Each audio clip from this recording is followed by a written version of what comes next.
MLA Pulivarthi నానిపై contractor Purushottam Naidu అవినీతి ఆరోపణలు చేస్తూ సేవ్ చంద్రగిరి ఉద్యమానికి శ్రీకారం చుట్టారు. రోడ్డు నిర్మాణ మట్టి అనుమతుల కోసం ఎమ్మెల్యే తన వద్ద 29 లక్షల లంచం తీసుకుని ఇప్పుడు వేరొకరితో పనులు చేయిస్తున్నారని ఆరోపించారు. దీనిపై లోకాయుక్త సిబిఐ విచారణ కోరతామన్నారు. గత వైసీపీ ప్రభుత్వంలోనూ ఇబ్బందులు పడ్డానని, తాజా అంశాన్ని సీఎం లోకేష్ దృష్టికి తీసుకెళ్లే ప్రయత్నం చేశానని తెలిపారు. ప్రజా సంఘాలతో కలిసి ఉద్యమిస్తానని, ఎమ్మెల్యే అవినీతిని బయటపెడతానని పురుషోత్తం పేర్కొన్నారు. డేట్ వైజ్ 29 లక్షలు పే చేశాను. దాంట్లో కూడా ఒక 2 లక్షలకి ఎవరో మా మిత్రుల ద్వారానో లేకపోతే మా స్టాఫ్ ద్వారానో ఫోన్పే దాదాపు ఒక 2 లక్షల రూపాయలకి ఫోన్పే పంపించడం జరిగింది. 2 లక్షల రూపాయలకి ఫోన్పే పంపించాను. ముఖ్యంగా ఈ అనుమతులు కూడా ఇక్కడే ఉన్నాయి. అనుమతి పత్రాలు కూడా ఏవైతే నేను అనుమతులకు అప్లై చేశాను చంద్రగిరిలో 2 క్వారీలకు సంబంధించిన అనుమతులు ఉన్నాయి. ఈ క్వారీలకి ఒక నేషనల్ హైవే వర్క్కి 2 క్వారీలకు అనుమతులు కూడా ఇవ్వలేని పరిస్థితిలో ఉన్నారు ఇక్కడ ప్రభుత్వ యంత్రాంగం. ఎందుకంటే ప్రభుత్వ యంత్రాంగం మొత్తము ఎమ్మెల్యే కనుసన్నల్లో కబ్జా అయిపోయింది.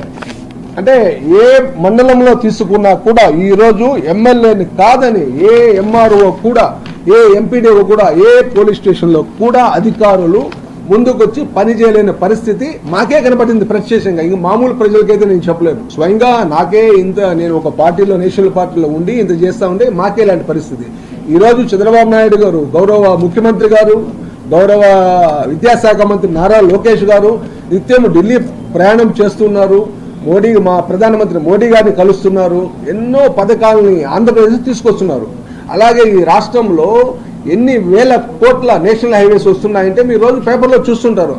అలాంటి అభివృద్ధి ఎన్డీఏ ప్రభుత్వానికి, భారతీయ జనతా పార్టీ కేంద్ర ప్రభుత్వం నుంచి వీళ్ళకి అందిస్తా ఉంటే ఇక్కడ స్థానిక ప్రజాప్రతినిధి ఎవరైతే ఉన్నారో వెంకట మణి ప్రసాద్ అనే అతను ఇలాగా మమ్మల్ని, కూటమిలో ఉన్న మమ్మల్ని ఇబ్బంది పెట్టడం జరిగింది. ఈయన చిత్తూరు నుంచి వచ్చి ఇక్కడ రాజకీయం చేస్తూ, మేము ఇక్కడ పుట్టి పెరిగి ఇక్కడ రాజకీయంగా ఉంటూ నువ్వు నాకు సలహా ఇచ్చే అంత స్థాయిలోకి వచ్చినామంటే ఏమి నీ బ్యాక్గ్రౌండ్ మాకు తెలియదు అనుకున్నావా?